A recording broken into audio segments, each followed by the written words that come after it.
Hare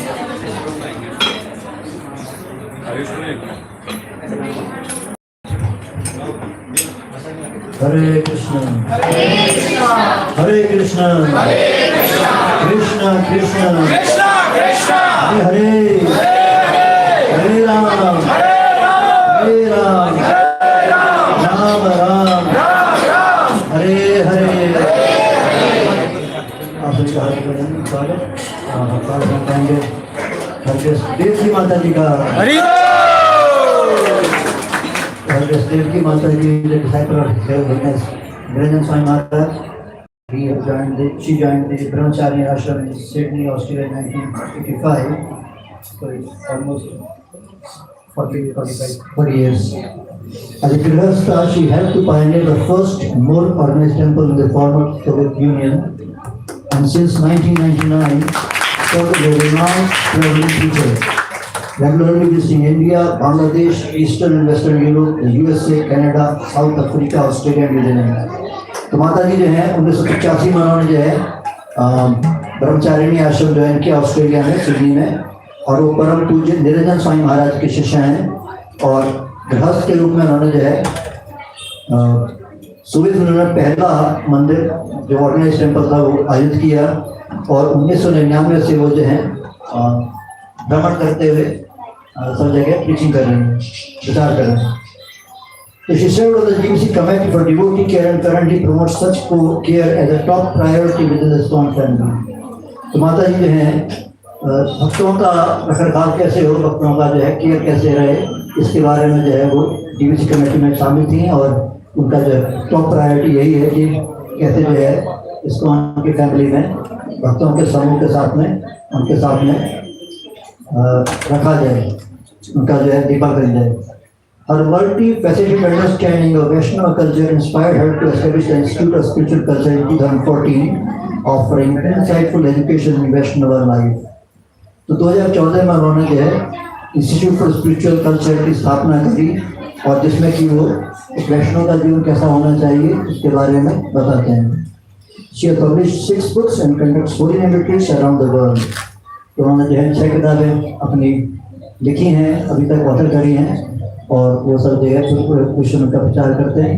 और ये 6 books जो हैं आप यहाँ पे देख सकते हैं कि आपके सामने रखी हुई हैं, and they are available for you to buy and read, और आपके लिए उपलब्ध है माता जी के हाथों से। आप जो है आज उसको ले सकते हैं और अपना आध्यात्मिक जीवन सफल कर सकते हैं। वेलकम हर ग्रेस देवकी माता जी भगवान। Hare Krishna, Krishna Krishna, Hare Hare, Hare Ram, Ram Ram, Hare Hare। अपने मोबाइल फोन को साइड मोड पे कर दीजिएगा, अदरवाइज नेक्स्ट संडे तक इसकी स्पॉन्सरशिप आपकी रहेगी। हरे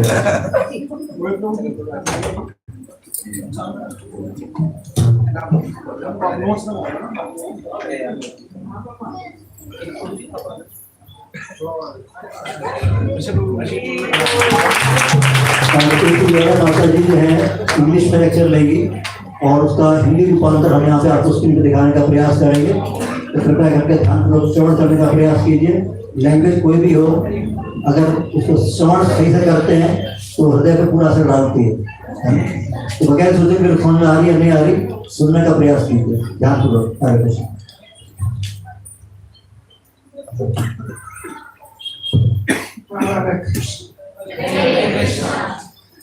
Om Agyantimanasya Gyanamjanashalakaya Chakshurmalitam Gyanam Tasmai Shri Gurave Namaha Shri Chaitanya Manopistam Sthavitam Nirutale Swayambhupakaranayam Vadakti Svavanikika Namam Vishnuvada Krishavasa Vajjane Srimate Bhaktivedanta Swaminiti Namaste Saraswati Deve Gaurani Prachayane Nivishesha Shambhivari Prasacharine Vanchakapa Tuivisa Kripa Sinvevata Patitanam Pavanebhyo Vaishnavebhyo Namo Namaha Jai Shri Krishna Chaitanya Prabhu Nityananda Shri Advaita Gadada Srivasadi Go Bhaktavinda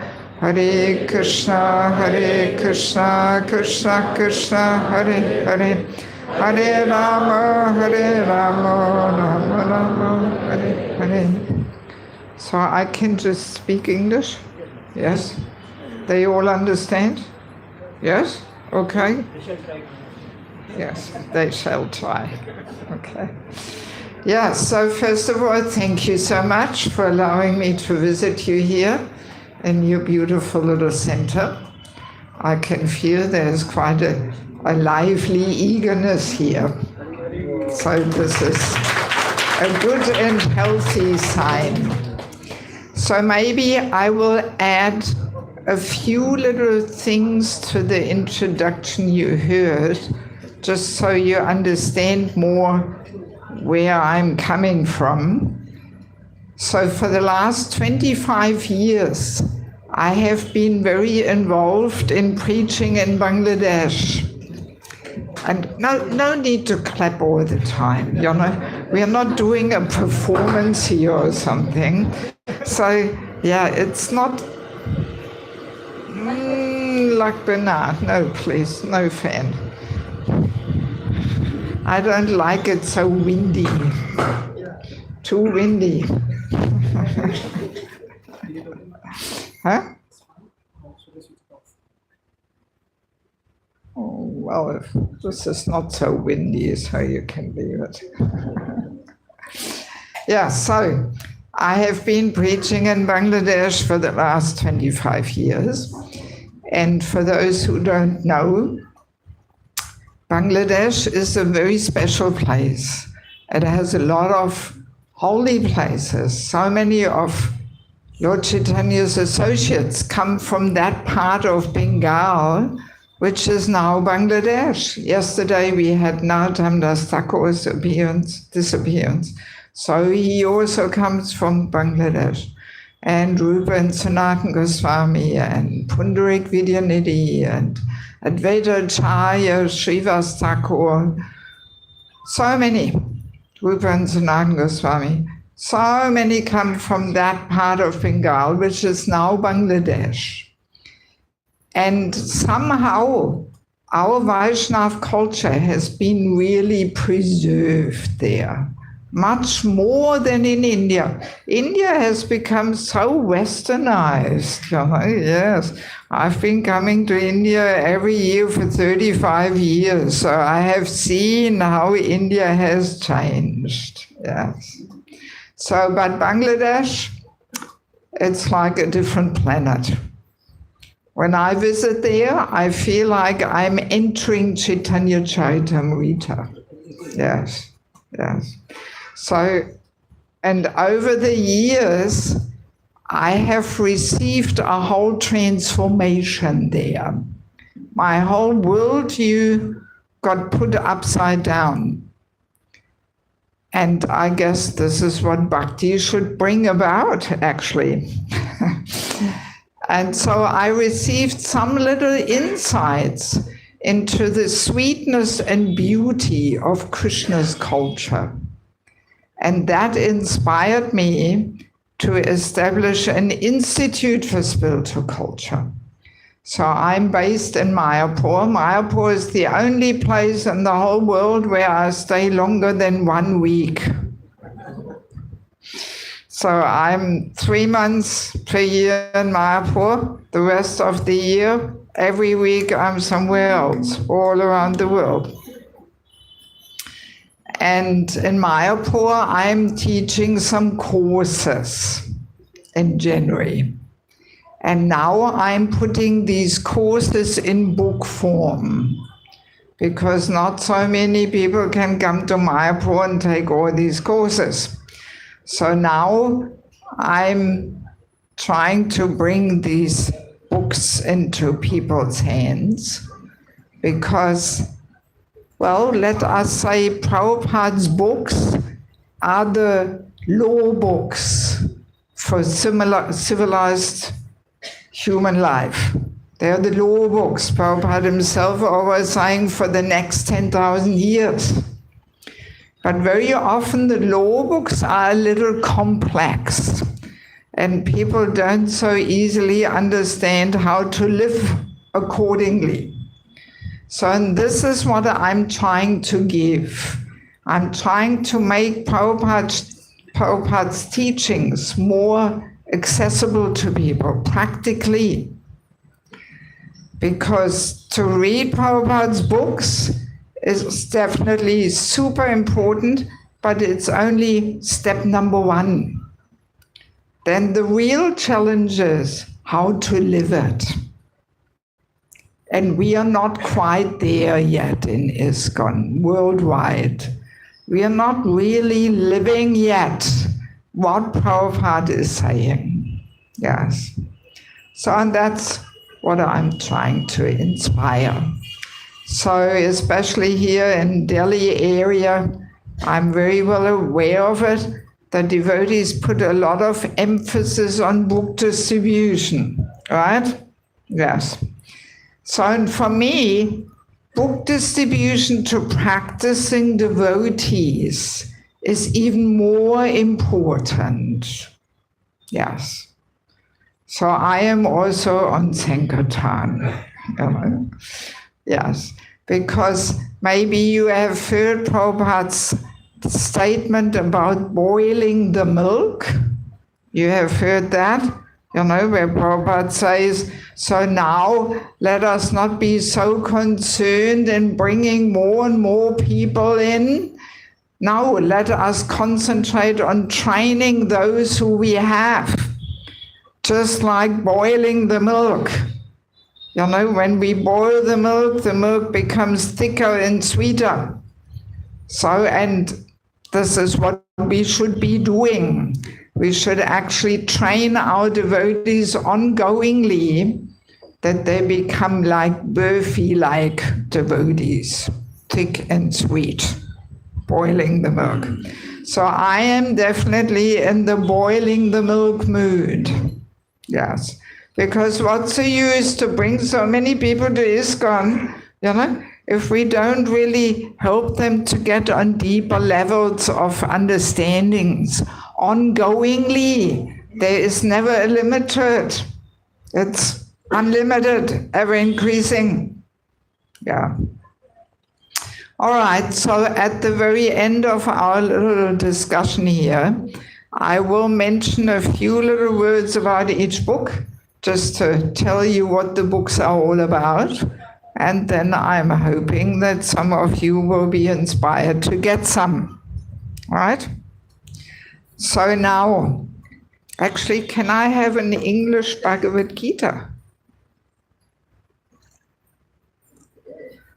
So you can all understand me? Yes? Yes? You don't need translation in Hindi? No? Nobody needs translation?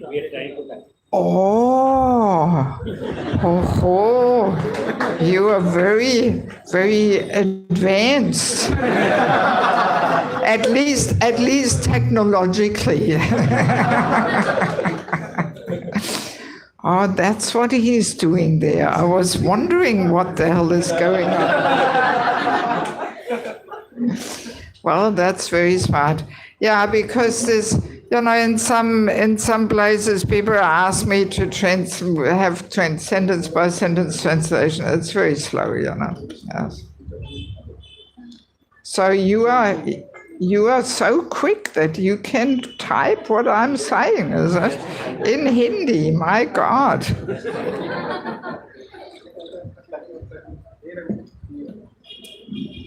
Okay, so now tonight the topic we want to discuss a little is the topic of consciousness, right? The power of consciousness.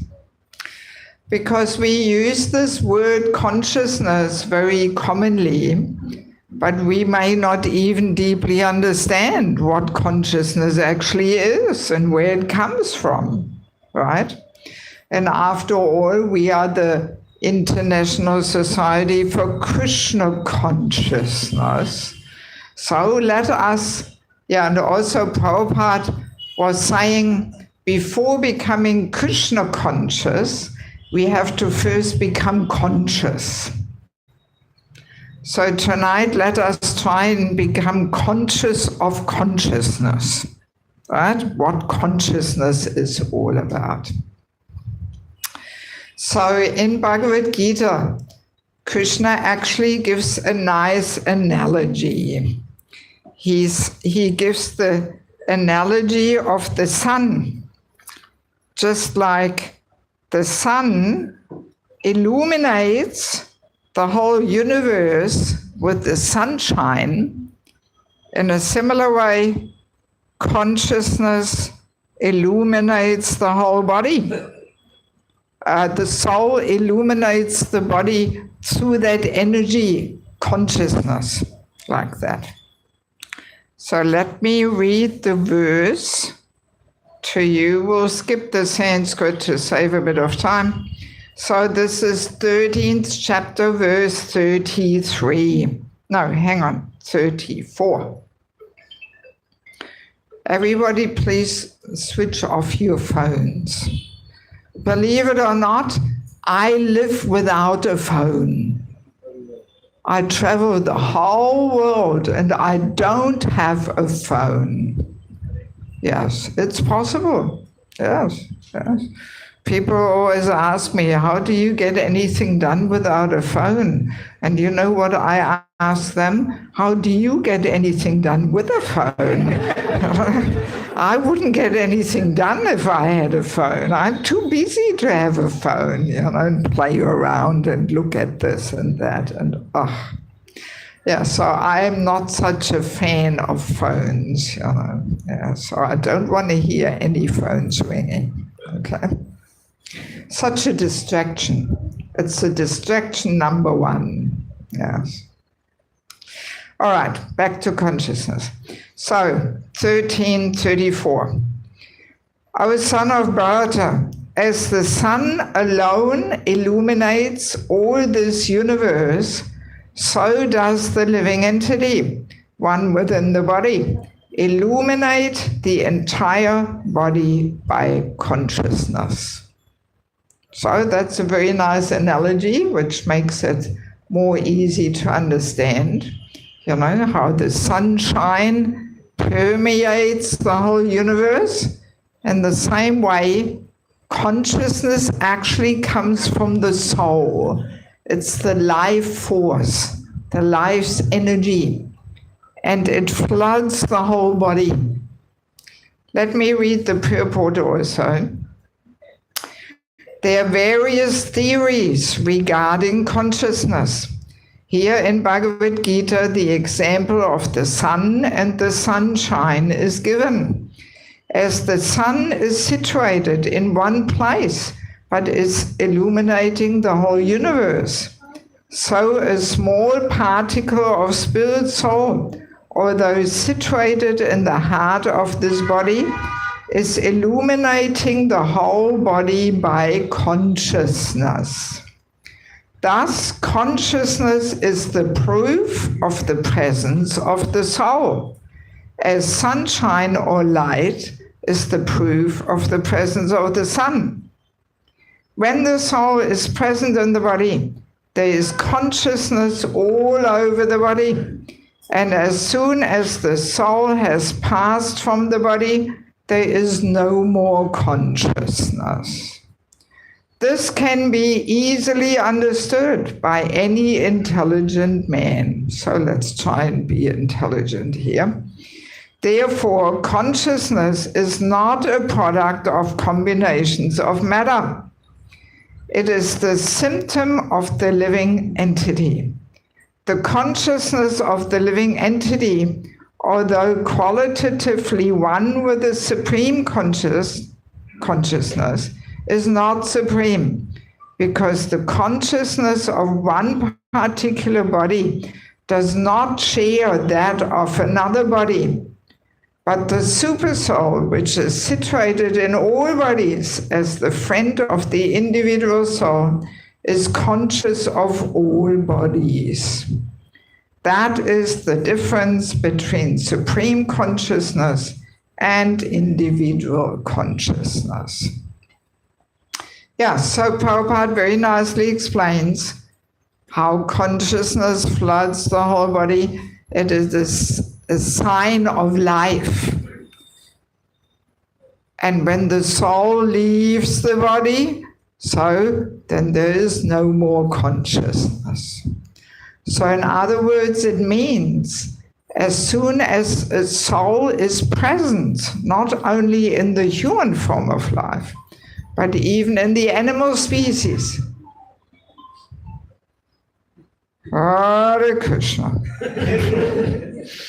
So even in the animal species, even plants, trees, as soon as there is growth, it means a soul is present. And as soon as the soul is present, there's consciousness. And sometimes the consciousness is more dull and covered. Yes, you can keep up here. Sometimes consciousness is more dull and covered. Sometimes it is more elevated, more awake, more alert. But consciousness is always there as soon as a soul is present. And as Prabhupada describes, actually the soul is a part and parcel of Krishna, the Supreme Soul. And therefore the consciousness originally is actually pure. It is divine. But being in the material world, it is covered and affected by the three modes of material nature. Right? Yeah, so now consciousness is really flooding the whole body, and it is actually keeping every cell in the body alive. Yeah. See, I'm coming from medical background, actually. So I remember, when you, for example, you cut off a tip of your finger, you have only very little time left to stitch it back on, because the cells in that cut-off piece can only remain alive for 10, 15 minutes when they are disconnected with the powerhouse of consciousness. Yeah. So you have to be very quick, stitch it back on. Otherwise, if you wait too long, then the cells are dead and you can't stitch it back on. Yes. Yeah, so, and not only, or let me put it this way, yes, understanding that consciousness floods the whole body, that means, for example, when a woman is pregnant, then the child also gets her consciousness completely. Yeah, this is good to know, So that's why during pregnancy, a mother should be in very good consciousness. She should be very peaceful. She should read and chant a lot, no anxieties, because the child gets her consciousness already. Yes. And so child raising doesn't start when the child takes birth. It's already starting in the womb. In fact, already before conception. Because according to our consciousness at the moment of conception, we are inviting a certain soul to take birth in our family. So it's not a coincidence what kind of soul we attract.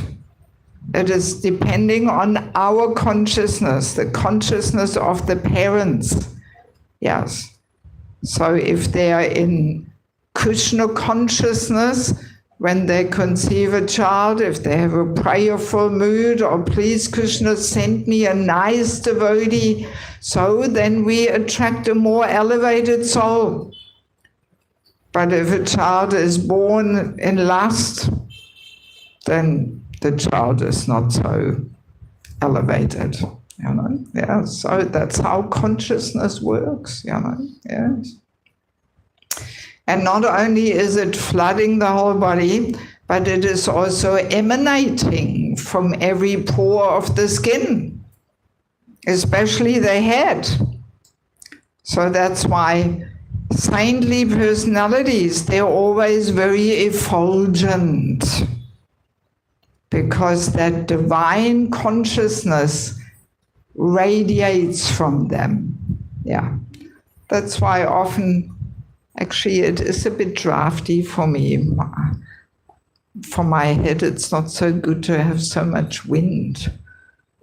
Can we? Yeah, something, it's blowing from all sides. Yeah. I easily get this head cold when I have, something blowing on me. Maybe switch this thing off. Yeah. I mean, I don't want that everybody's sweating here just because of me, but yeah, just a little less wind. Yeah, this is better. I rather sweat than getting sick, Yes. So yeah, when we see some paintings, of saintly personalities, we always paint this halo, right?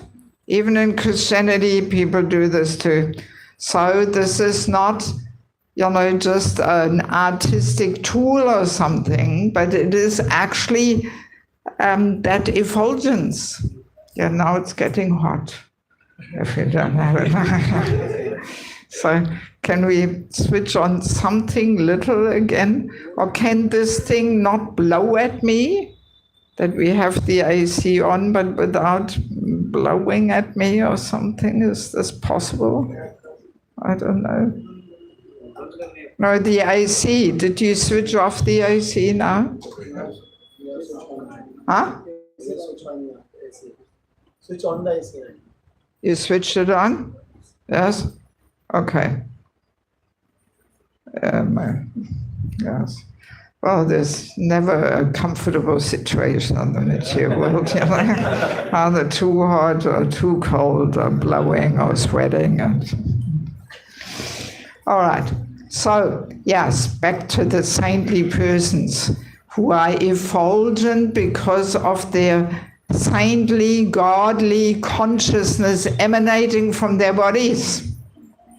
There was a nice story when Prabhupada was walking through one of the cities in America going to the Rath Yatra parade, and he was surrounded by his disciples, and the disciples overheard two policemen talking to each other.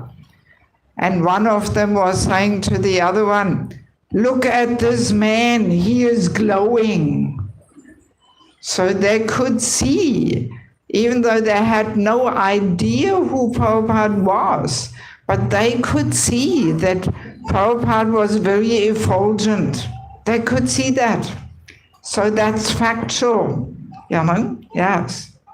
So, and the opposite way, if a person is not in such divine, godly consciousness, but full of lust and greed and envy and false ego and so then that kind of consciousness emanates from that person. And if we are a little perceptive, we can feel this. Yes, we can feel some discomfort in the presence of that person. Yeah. So that's how consciousness works. Yeah. Yes, and we can say, there's a broad spectrum. On one end is the divine, pure, godly consciousness. On the other end is the lusty, envious, false ego consciousness. So, and the process of bhakti is meant to re-establish that divine, pure, godly consciousness. That's what we're trying to do here, to transform our consciousness into its original, godly, divine state, like that. Yes, and consciousness also, well, we can say whatever we create with our hands, actually consciousness enters what we create. I'm sure we all have heard the statement that the consciousness of the cook enters the food he cooks, right? Yes. So that's why, we're a little careful when we decide what we want to eat and what we better don't want to eat. So we don't only look at, is it vegetarian? But we also look at, who cooked it? Yes, because, if a person cooks with love and devotion for Krishna, so then that devotional energy and consciousness enters the food and lingers in the food. And by eating it, it affects us.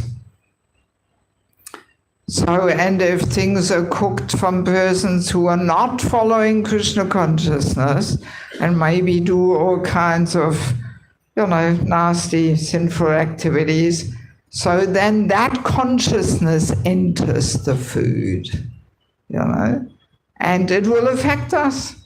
Maybe not much if it's only once that we eat something, but if we eat something regularly, which is not cooked by devotees, it will definitely affect us, 100%. It's rather subtle, but it does have an effect. We will have more material desires. Yeah. So that's why we are very careful. We are not so keen to eat things which are not cooked by devotees. Even all kinds of packaged foods from the supermarket and cookies and this and that. So who cooked it? We don't know, Yes, we don't know. Yeah, so we want to be a little careful there, And not only does the consciousness enter the food we cook, but it enters anything we create, Yeah, that's why handcrafted things are always very attractive, because there's a lot of devotion and effort and so on is performed, and that enters that item, Like when our mother is knitting a hat for us for the winter, so that has a whole different energy than buying it from the shop and the factory, Yeah, so these things are factual, it's not that we imagine that or something. I know one devotee in Germany on a farm project.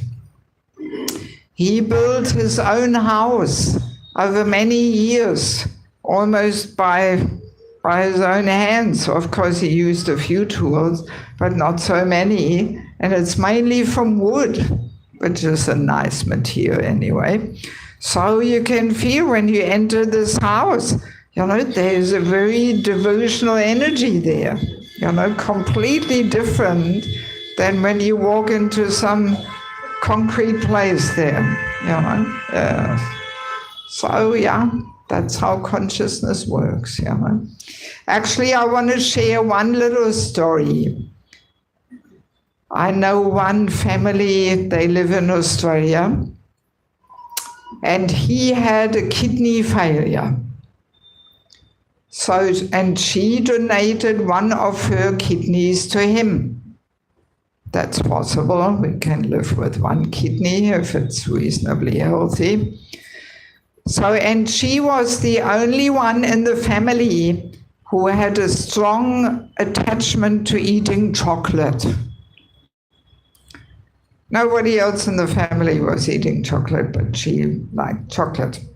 So, and when they came back after the surgery, somehow she had the desire to eat some chocolate, so she went to her cupboard where she keeps the chocolate, but all the chocolate was gone. Somebody ate it. So she asked her husband, "Do you know where the chocolate is?" And he was a little embarrassed, saying, "Well, something overcame me and I had such a strong urge to eat some chocolate, so I ate it all." So then they were thinking, maybe this is connected with this kidney transplantation.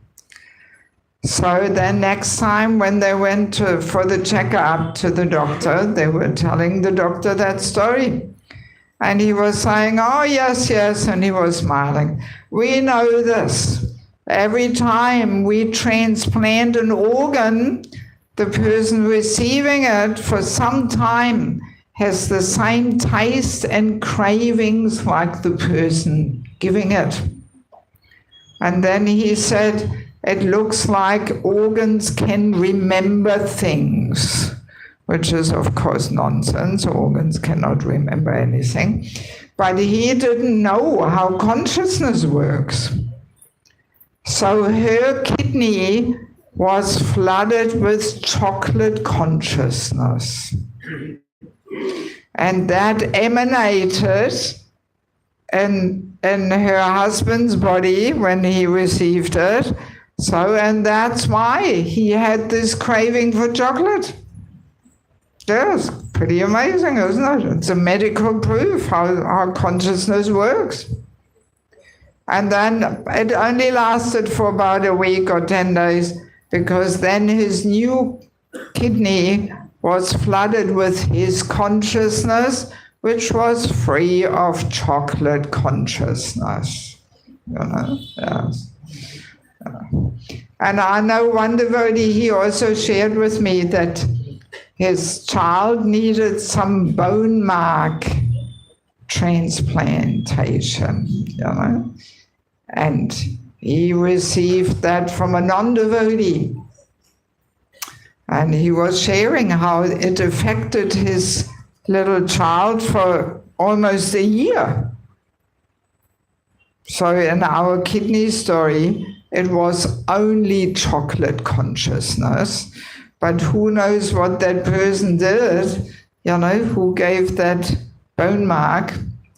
So, and also child consciousness is not so strong and developed, it's more prone to influences and so yeah, I mean, it can be quite strong, you know, if you have to accept some parts of the body of another person. But of course, we don't go so far that we reject that idea, you know, if it's a life-death situation, we rather tolerate some not so good consciousness rather than not doing the surgery or something, you know. Yes, so now, of course, every activity we do, every movement is also executed through consciousness, right? So a person like Prabhupada, you know, with his divine godly consciousness, whatever he did was so amazingly attractive and beautiful. The way Prabhupada would move, the way he would laugh or smile, how he would dance, how he walks, how he flicks a piece of prasadam in his mouth, because it was executed by this divine, godly consciousness. Every movement was just so attractive, you know? Yeah. And the other way around, if a person who is an envious, lusty, greedy, false ego consciousness wants to bring attention to himself and be the center of attention, and so if that person moves, smiles, laughs, walks, dances, not so attractive, because it is executed with that consciousness of trying to bring attention to himself. And if we are a little perceptive, we can feel it is contaminating. You know? Yes. Yes. So now also, let's have a look at some other species of life. For example, trees. Actually, trees are quite remarkable living entities, you know. They don't only transform carbon dioxide into oxygen, which is pretty useful for us on this planet, but also they take up negative energy and they give off healing energy. That's why it's good to spend some time in nature. It's very balancing and healing. Prabhupada actually says this too. That's why parks are very important, actually. And strictly speaking, we human beings, we should work the land, you know? Yes, we should grow things outside and be in touch with trees and plants and all that, you know? Yeah, so trees are special creatures, and there's spirit soul there, and there's consciousness there, of course.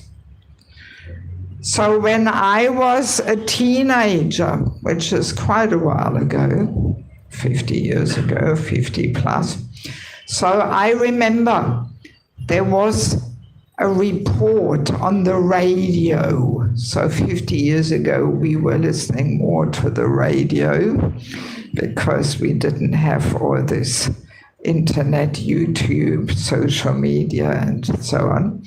So there was this report on the radio, which really impressed me so much that I still remember it now.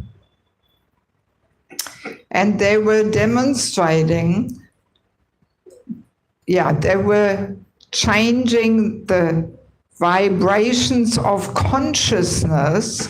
You can turn them into sound vibration. Don't ask me how, but it's somehow possible. So they were demonstrating what a tree sounds like that is in a peaceful state. And it was some buzzing noise. And then they demonstrated what a tree sounds like, which is in anxiety. And that sounded very differently, or going up and down and. And then the amazing thing was that they explained why this tree is in anxiety. Because one man approached that tree who 3 years before cut some branches off that tree. And that tree remembered that person and was in anxiety. Oh no, not this guy is coming again. Let's see what he wants to do this time to me. Yes, yeah. So we may wonder, how can the tree recognize that person, you know? Doesn't have any eyes, but no, the tree can feel the energy of that person's consciousness and vibration. Yes, yes. So these things are factual. And actually Prabhupada was very much emphasizing that we should not cut down trees just because they're in our way or something. He was very strongly emphasizing this. Any of you have been to Juhu temple? Few people, not many. Yeah, gee, you don't move around much, do you? Anybody who's been to Juhu, maybe you remember, in front of the gate, there is some tree, right? And it's almost standing in the middle of the road, right? It really sticks out. When you see this tree, you wonder, what the hell is this tree doing here, you know? My God. So, you know, there's a road, and then one lane, it's almost in the middle of one lane, the tree. And, you know, around the tree it's all the tarred road, but you really think this tree is in an awkward place, right? So, and Giraj Maharaj, he explains the story about this tree. In one of his Vyasa Puja homages to Prabhupada, he shares this story that when they got the property of Juhu, Prabhupada was very strongly emphasizing, instructing the devotees, don't you cut down this tree. This tree has to stay. Yeah.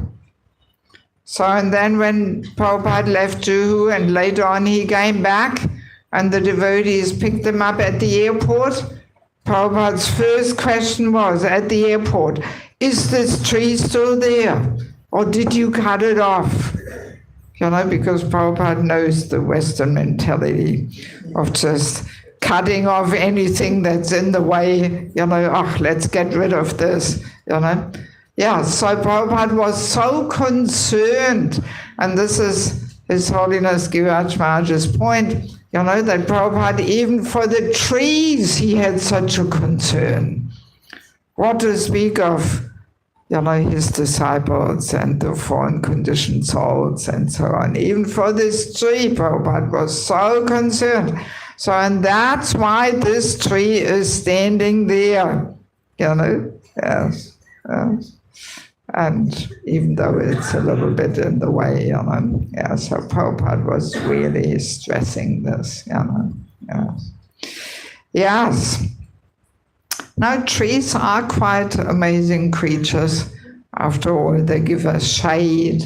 What would the world be without trees, you know? Yes. So nice big trees and some garden or some park always adds a certain energy there, you know, and they give fruits and flowers and shade and they even help each other. I've heard that if there's some weaker tree, then they go with the roots there and give support and, oh yes, they communicate and yes, you know, there's so many subtle things happening which, you know, we are so dull-headed in the modern age of technology, you know, that we are not perceptive to all these things, you know, but they communicate and they help each other and you know, yes. So, and of course, not only trees have consciousness, but also other plants, vegetables.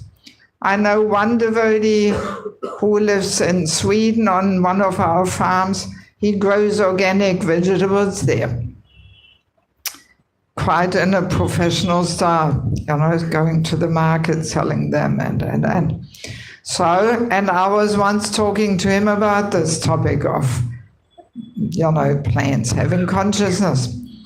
And he was saying to me, oh yes, I'm convinced of this. And then he was saying, my neighbor, he also grows organic carrots. And his soil is better than mine, but my carrots taste better. And he said, they taste better because I talk to them and I chant Hare Krishna to them.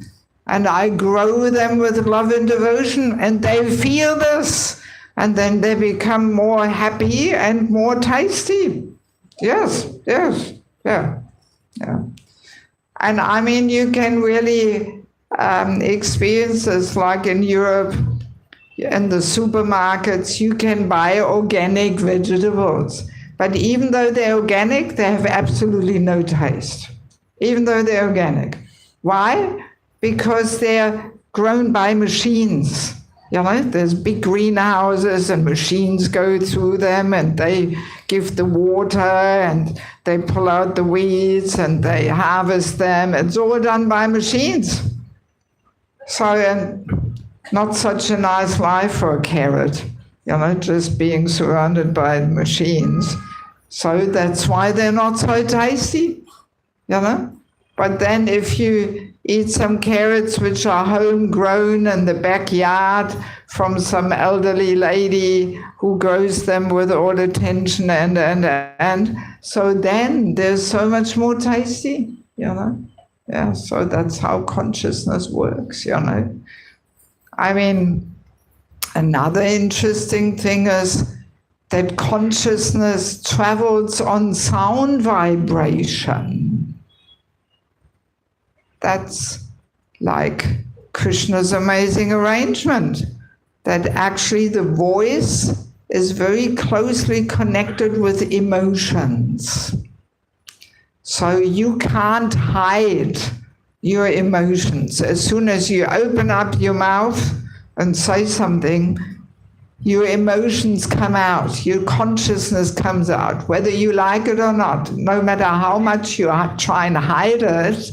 If you're angry, if you're upset, it comes out through your voice, you know, yes.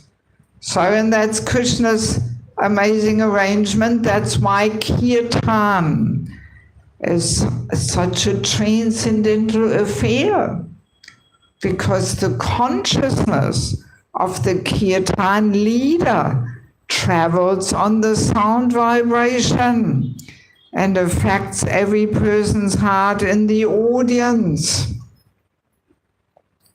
So that's why the main thing in kirtan is that the kirtan leader is meant to sing with devotion, calling out to the Lord, longing for the relationship, singing with devotion. That's what makes a kirtan a powerful and uplifting kirtan. Yeah. Because that consciousness, that energy travels on the sound, and that is uplifting us, you know? Yes. Yeah, so kirtan is a whole deep transcendental affair. It's not just some jolly music or something, you know, no. Yes. So that's why we have to really try our best to connect with Krishna. We can say Krishna is the perfect, absolute love song. You know, like in the material world, love songs are very popular. I love you, you love me, I cannot live without you, and, you know. But that's a love song we should offer to Krishna. Krishna, I love you, you love me, I cannot live without you. Longing for Krishna, that's how we are meant to chant. Yes. But if we don't long for Krishna and we are not connecting, then it is simply, music. Nothing much than that, nothing more than that. You know? Or if we sing in kirtan trying to glorify ourselves instead of Krishna. Oh, this is also happening, you know, quite commonly, that we use kirtan to show off how expert we are and you know, and how good our voice is. And actually in which canto is it? Can't remember. There's one purport where Prabhupada says, in the material world, even an ass enjoys his own sound vibration. My sound is so beautiful, let the whole world hear my sound. You know, yes. Prabhupada has a good sense of humor, you know. Yes. And then he continues saying, but in the spiritual world, the mood is very differently. There is no tinge of the desire for sense gratification. And there, even the most beautifully chirping birds like the peacocks, the chakravaka, the cuckoo, they rather want to hear the glories of the Lord chanted by the bees. Even though from a material point of view, the bees don't sound so beautiful, you know. But that's the mood in the spiritual world, that everybody thinks, oh, the others, they glorify the Lord so much more beautifully than I do. I want to hear from the others. But in the material world, even the ass thinks my sound is the best. Whoops. Didn't I ask everybody to switch off their phones? Yeah, so in the material world, everybody thinks my sound is the best. And yeah, we also have a little bit of this ass-like mentality there. You know, we have a bit of an ass there living in our heart who is trying to be heard and noticed and yeah, so, and that actually contaminates the kirtan. Yes.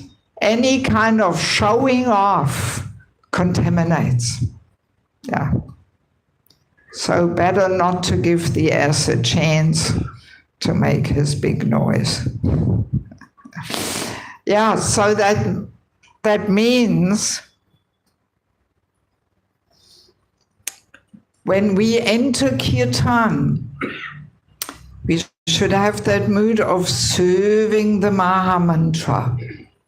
Yes, not killing it with the wampus. Oh, I'm so loud. It happens a lot. Actually, you may have heard of Yadubar Prabhu. Yes, you know Yadubar Prabhu, Prabhupada disciple, very wonderful devotee.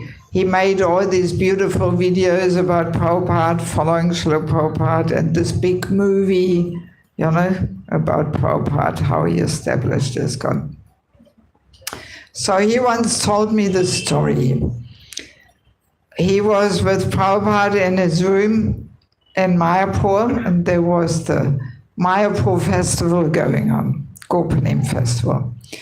And in the temple room, there was this loud, passionate kirtan, going.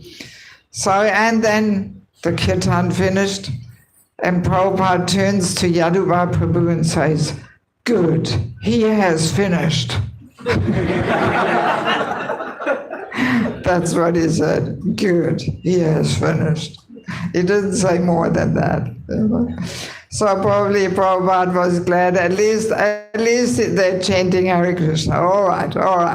You know, but you know, to really make kirtan a transcendental affair, you know, there's a few more deeper aspects there to experience and explore. You know, yes. So what makes kirtan powerful is that how we sing it, that we put our devotion in, we connect with the Lord, feelingly calling out to Him, you know. And even the instrument players too, you know. Your fingers there on the mridanga or the kartals, well, it's executed through consciousness, right? Yes, otherwise your fingers will not move.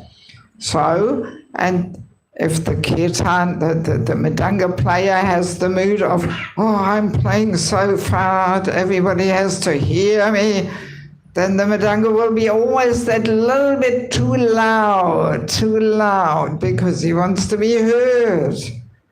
And then also that consciousness of wanting to be noticed, that travels on the sound vibration coming from the mridanga.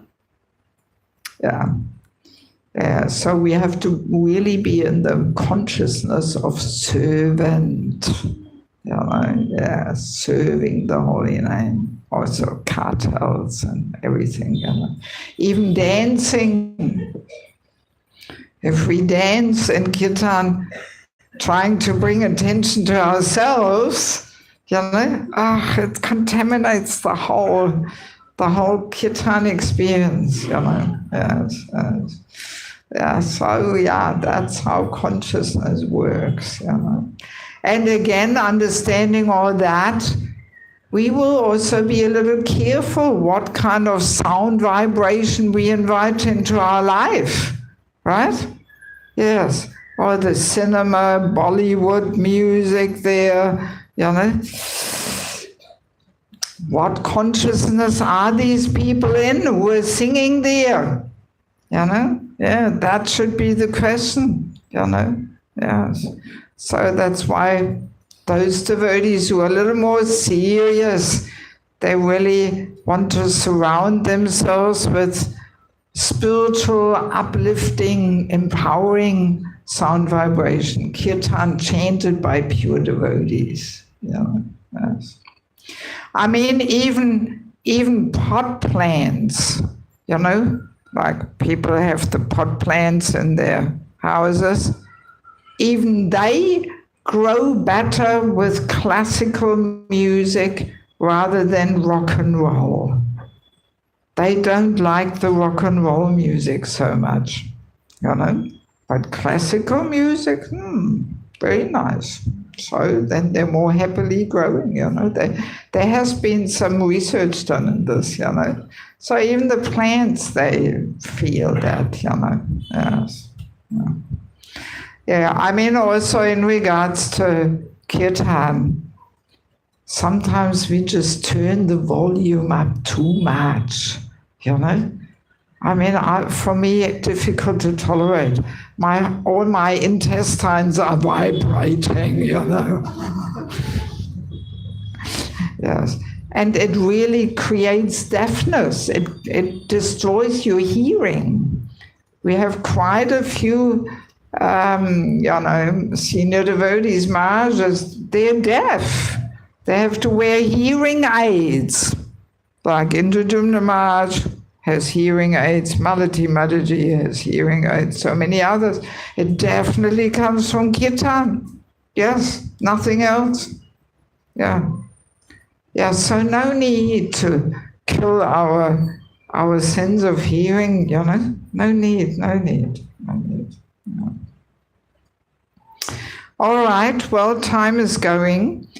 Let me see if we have maybe one or two quick questions about the topic of consciousness.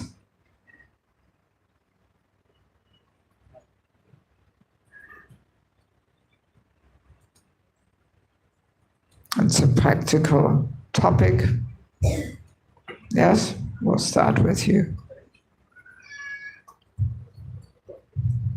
Hare Krishna, Mataji, one question around this Kirtan consciousness. Not just Kirtan, maybe any other seva.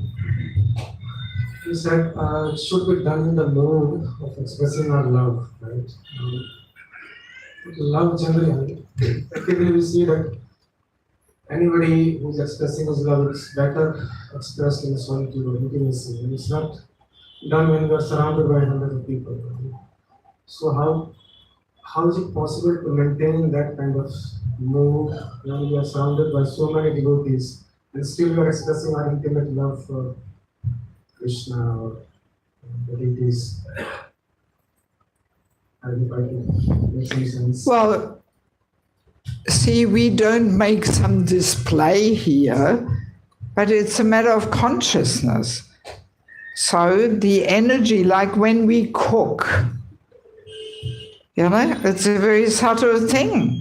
So if we are in devotional consciousness, really concentrating and really trying our best to make it pleasing for the Lord, this is not some, you know, intimate thing which we don't do in public or something. From outside, people don't really notice this, or they don't get somehow affected, or it's not inappropriate or something, you know. I mean, the only intimacy which is inappropriate to express is physical intimacy, you know, between man and woman or something. So that we don't do in public. But to express our devotion when we serve, there's nothing inappropriate there. Is there? Yeah. No. And, Or you give an example when it's inappropriate. I mean, connecting with Lord in the midst of the public, and that's what my question was. When you are surrounded by so many people, then actually it looks like you become conscious of so many people are watching me. And in that mode, I'm trying to connect, not keep me focused on the Krishna or Radha. So that's where it becomes challenging. Well, that brings us to the topic of japa chanting. So yes, when we chant japa and we really want to feelingly call out to Krishna, this may be a little disturbing to do that being surrounded by other people, in public. So that's why we usually chant, in the temple room after Mangalarti, or in our home in front of the altar, or we find some hiding spot somewhere on the rooftop or whatever. But that's a different thing, because that simply disturbs our meditation and distracts us, But in our daily activities and service, we can still do them with devotion, wanting to please the Lord and his devotees. And it's more that we put maximum effort in, like Satatam Kiryantumam Yatanta Sadratavata, always chanting my glories, endeavoring with great determination. So that's how we, put our love in our service, that we really endeavor with great determination. Like Mother Yashoda did, she could have easily given up very quickly after 2 times tying the ropes and seeing, it's not working. She could have said, well, looks like my son is some yogi. Forget it, no need to try. But she continued endeavoring, with great determination. So, and that attracted Krishna's merciful glance. So that endeavor and, we put in, and that's how we express our love, in service. Hare Krishna. Do we have anything else from the ladies' side?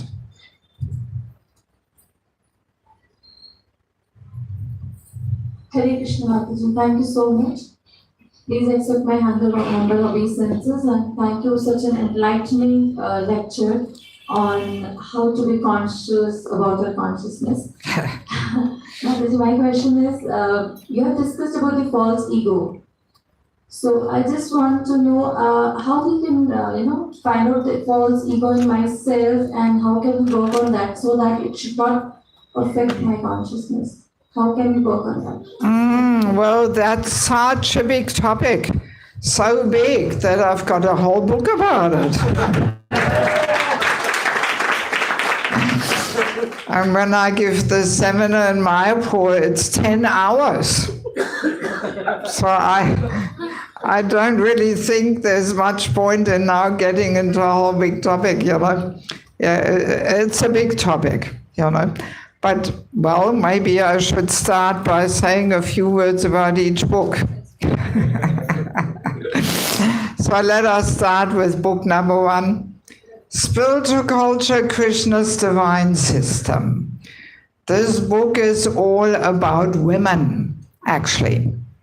We women have a very powerful energy, very powerful Shakti.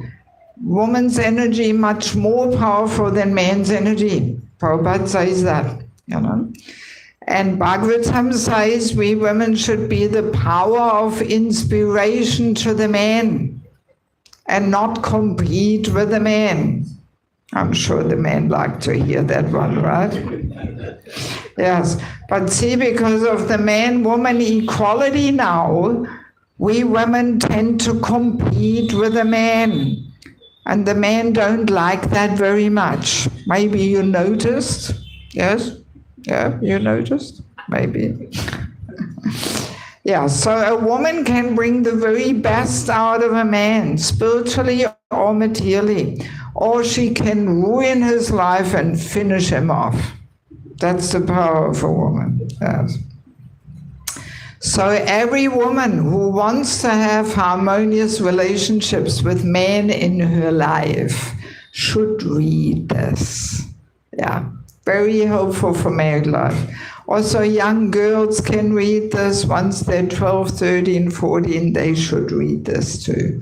Because there's so much confusion now in the world about woman's role and position and that.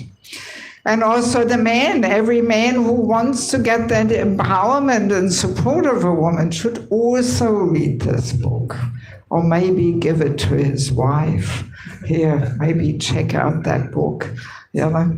Yeah, no, the men always love this book. They always say, oh, finally somebody understands how the man's heart is ticking. That's what they say. And not only that, even though the whole book is about women, in many temples, especially in India, like Chaupadi Puni, they use this book as a handbook for brahmachari training. Yeah. Because when you read this book, you will realize how this man-woman equality puts the whole human society upside down, actually. Yeah. So all the men have to be very clear in this, and there's all the hot topics in regards to women. I'm trying to give a balanced presentation on this. Are women less intelligent, and women doing this, women doing that, whatever, you know? Yes, because there's a lot of strong statements in the Bhagavatam. So we have to know how to explain these things. And I personally learned all these things in Bangladesh. It took me quite a few years to get some understanding, you know? Then we have sheltering relationships. This is all about the importance of having a counselor. That without a counselor, just having Diksha Guru is not enough. We need this well-wishing, more experienced friend who guides us, who helps us to balance our life. Even in family life, any issue, any problem can be solved if both are willing to accept a counselor and work on themselves, rather than pointing the finger at the other person. Yes. So when you read this book, you will be convinced that without having a counselor and eventually becoming one to others, we actually cannot make advancement. And there's lots of other nice topics like envy, how envy manifests towards seniors equals juniors, and different steps to dissolve our envy there, and the culture of correcting others, culture of respect, so many nice, important, practical topics. So, and then we have the false ego, our constant companion and troublemaker. False ego is so subtle. Most of the times we don't even identify it. We don't even realize how the false ego gets in our way and creates our miseries. And, well, for example, when we get offended, when we cannot forgive, what is it? It's the false ego crying for justice, hanging on to these grudges, and even married life can be a battlefield of false egos. Who is right, who is wrong? Just see, I told you, didn't I? And all this silly, petty little arguments people have, It's all false ego. And I'm giving all different steps, how to recognize, how to dissolve, Vaishnava etiquette, and so, yeah, it's very helpful, yes. Because if we want to go back to Godhead, we have to dissolve and subdue the false ego. Otherwise, we have to come back again. And in this book is also a whole chapter on chanting the holy name, because I do conduct holy name retreats. Actually, I brought one poster along to show you. I'm doing this holy name retreat in Ekachakra Dham. Who has been to Ekachakra?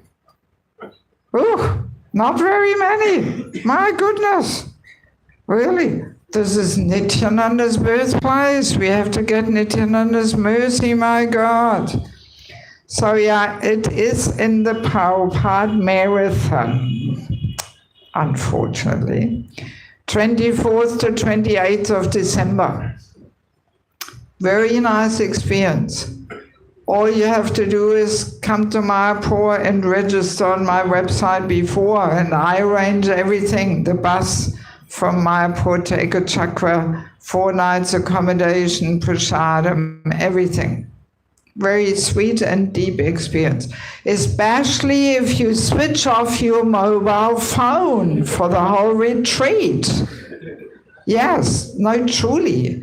It's a powerful thing if you switch off the mobile phone and you have that mood. Nothing is more important than the holy name. Everything else can wait until after the retreat. Then you enter a different reality. Very powerful. Yeah. So I highly recommend it. It's a very sweet and deep experience. So afterwards, if you like, you can come and take a photo of the poster. But anyway, back to the False Ego book. So there is a whole chapter on chanting in Japa and Kirtan. It's almost like a little summary of a holy name retreat. Because we all know Trinada Pisunichana, we can only chant the holy name if the false ego is a little subdued and dissolved, if we are actually humble. So that's why false ego, holy name is a very powerful combination. So then we have entering the Grihastha Ashram. This is a handbook for matchmaking. How to see that a man and a woman are compatible for marriage. Here in India, we need a little bit of help with this. The matchmaking is not so, people only look at caste and money. And they don't look at anything else. Yes. I mean, see, I'm traveling all around the world. You wouldn't believe. I meet so many unhappy, mismatched couples from Indian families. Yeah. Because like in America, most of our temples, the main congregation is from Indian families. Some temples, there's not a single white person there. They're all Indian people. Yeah. So they're everywhere, preaching and practicing and which is very wonderful. But yeah, I meet so many mismatched couples, yes. And when I ask them, they say, my parents, they put us together. When I ask them, so how much time did you spend to discuss a few things? Oh, we just met once for 15 minutes in the temple room, I mean, this was working, maybe 5,000 years ago, But now we have to talk a little bit more to see, are we on the same wavelength, So in this book, you will find a list of over 200 topics which both should discuss in the presence of a parent or matchmaker or counselor or whatever.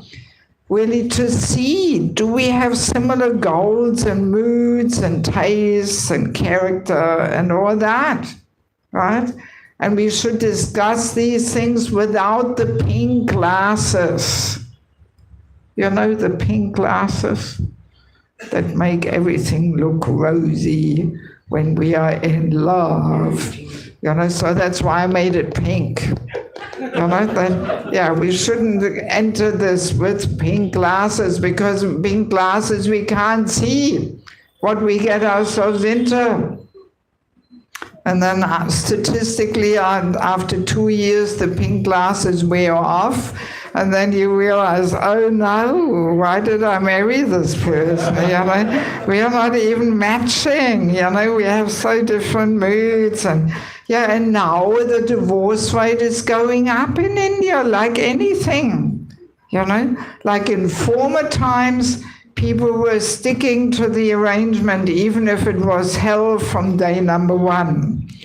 But now people don't have that commitment anymore. They say, forget it, why should I tolerate this nonsense? And they walk out.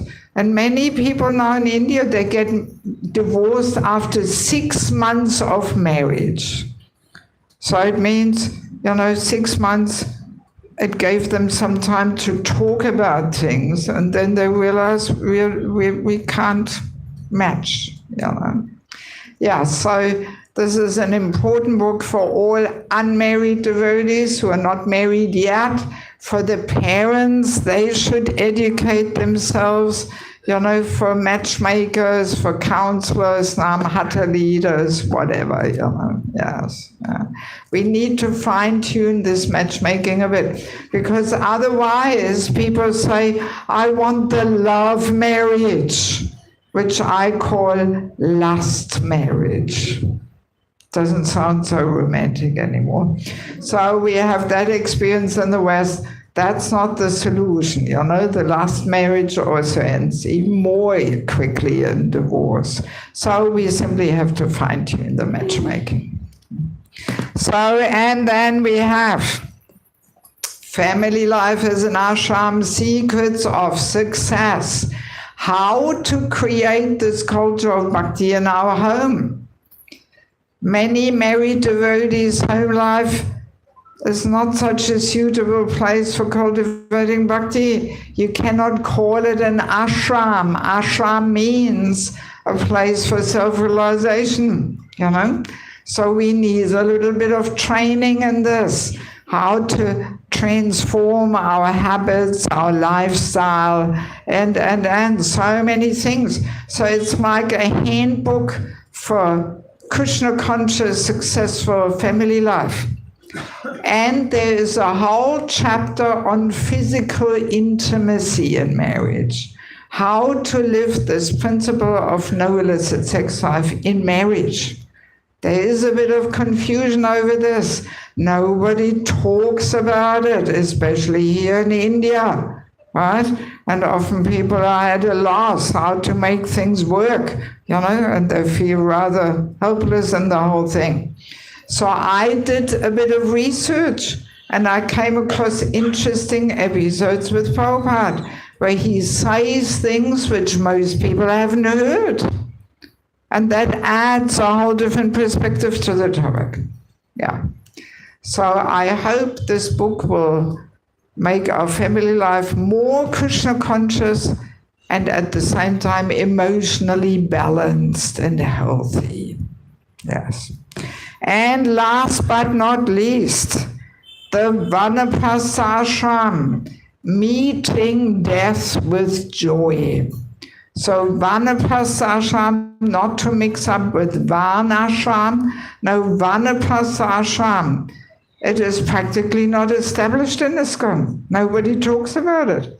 Even though the Bhagavatam is full of very clear and strong statements that once the kids are grown up, the parents are meant to move on to the next phase in life, which is called Vanaprastha. But hardly anybody even is conscious of it. And there's a whole chapter on death. What happens on the subtle levels, how to prepare, how to support and accompany others. And this final journey, the last 2 or 3 weeks are so important. I have accompanied quite a few people in this final journey. My own parents. I stopped all my preaching and traveling. I flew back to Germany. I kept them at home. I helped them to focus and let go and move on. And both my parents had an amazing departure, even though they were not chanting Hare Krishna every day. Yeah. So I'm sharing a lot of practical things there. We have to educate ourselves in these things because our grandparents leave, our parents leave, senior devotees leave, sooner or later we are leaving. So we have to, confront ourselves with this topic. So if any of you would like to get some books, these last 4 books are 350 rupees each. The first two are 300. Many people get the whole set because they're all good topics. Whole set comes to 2,000 rupees, and you can pay cash or with QR code. Yes. Okay, maybe we'll leave it at that, 10 to 9. Yes. Okay, so anybody who wants some books, you can please come up, but don't just all dive onto the table here. And I will need one person as an assistant. Yes, if anybody wants any books. Okay, thank you so much for your kind attention. Srila Prabhupada ki, Samaveda Bhaktivinoda ki, Gaura Premanandi, Hare Krishna.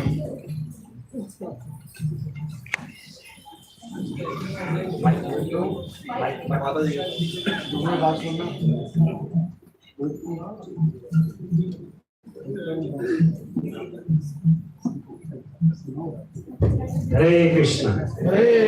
Please sit for a minute. एक minute ले बैठे. We will like to thank Mataji with chanting Hare Krishna Mahamantra. That Mataji, in very short span, she had given us such a big, such an important practical learning about consciousness. माताजी हमें थोड़े समय में चेतना के बारे में इतना बड़ा बंधन हमें दिया, तो माताजी का हम जो धन्यवाद करेंगे हरे कृष्ण मंत्र चैंट करके. हरे कृष्णा कृष्णा कृष्णा हरे हरे, हरे Ram Ram Ram Hare Hare. Secondly, we came to know that how Mataji is preaching all over the world, and the main focus is how Grihastha can be trained from the Shastras, the way our Acharya has taught us. तो माताजी से हमने ये भी जाना कि किस तरह से माताजी पूरे संसार में प्रचार कर रहे हैं कि गृहस्थ भक्त श्रील प्रभुपाद और आचार्यों की शिक्षा के हिसाब से कैसे जिए.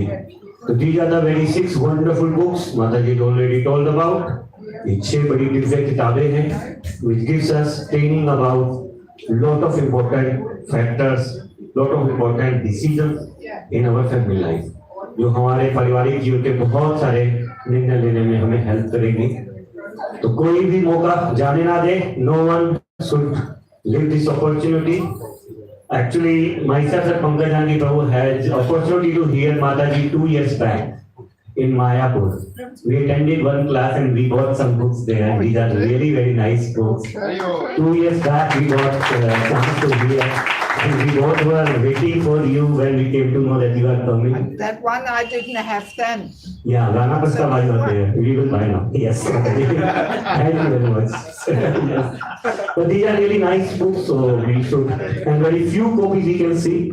There are not much copies here. So grab all the books, come one by one. जब आइए एक एक करके ले लीजिए, इनको वर्चुअलिटी को जाने मत दीजिए. एंड पेमेंट कैश भी दे सकते हैं, क्यूआर कोड भी. प्राइस आपको पता चल चुका है. पहली 4 बुक्स 350, उसकी 2-300 का सारा सेट लेना है. ओके, वो माता जी बता देंगे. 2 बुक्स जो 350 की है, 4 जो है 4 बुक 350 की, 2 बुक्स की है, and the whole set is 2000. माता जी Hare Krishna. We will again want to thank Mataji. Hare Krishna, Krishna Krishna, Hare Hare, Hare Ram, Ram Ram, Hare Hare. They are 350. They are 3 minutes. I tell them they should first come to me. I tell them to look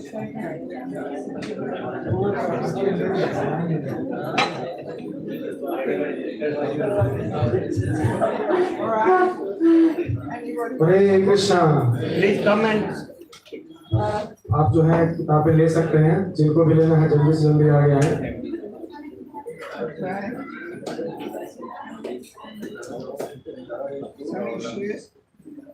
और आज का जो हमारा Sunday लफिश प्रसाद है वो सोनी देवी माता जी की तरफ से, सोनी माता जी की तरफ से स्पॉन्सर्ड है.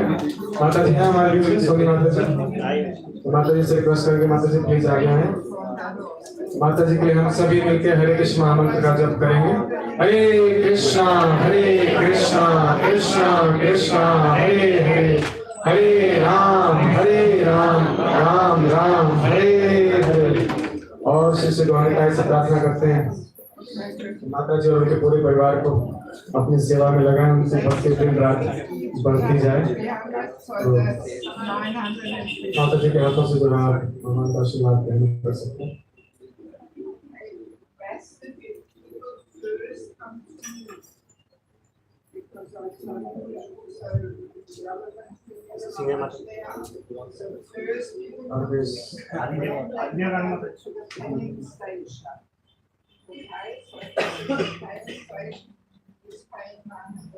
हरे कृष्णा। एक बार फिर से माता जी का धन्यवाद हरे कृष्णा मंत्र बोलकर हरे कृष्णा कृष्णा कृष्णा हरे हरे हरे राम राम राम हरे हरे। जगत गुरु श्री प्रभुपाद की जय। You want these two? Okay. जल्दी जल्दी जो है आप आगे आते जाएं और बुक्स ले लें। So that's 650. नहीं तो थोड़ी सी किताबें हैं, अगर सब वक्त ले ले तो आपका हाथ छूट जाएगा, मौका छूट जाएगा। जल्दी से जल्दी आए और फटाफट माता जी के हाथों से आप ले सकते हैं बुक्स। स्पेशली बहुत सारे बुक्स जो है हमारे यूथ के लिए बड़े इम्पोर्टेंट है, जो गृहस्थ आश्रम में प्रवेश करने वाले हैं उन सभी के लिए बहुत सारे प्रैक्टिकल टिप्स माता जी ने शेयर किए हैं। शिवराय और जल्दी से अपनी कॉपी माता जी के हाथों से ले। हरे कृष्णा।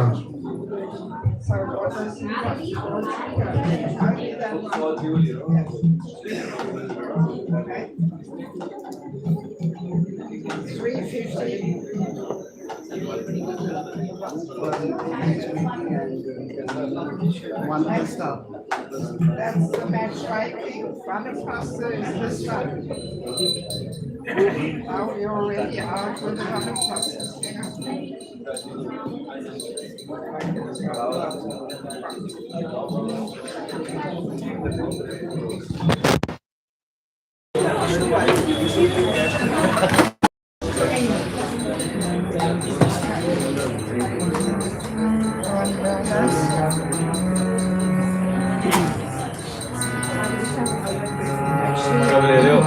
कब ले रहे हो आंसर? सीधा वही जा रहा हूँ। This will be very exhausting for my voice if you start singing, especially incense. I'm allergic to incense. Can you switch this off, the smoke? Okay.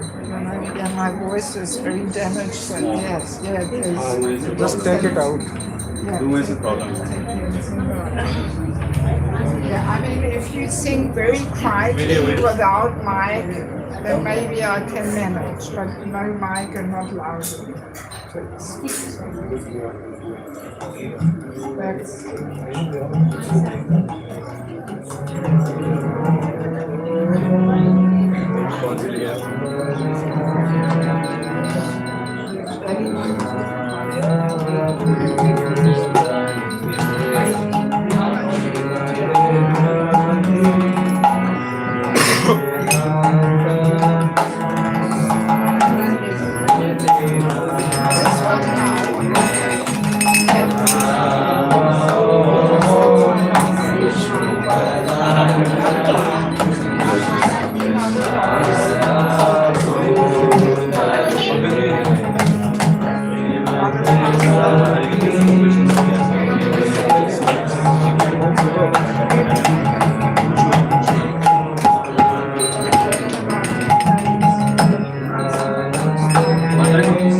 शून्यवादी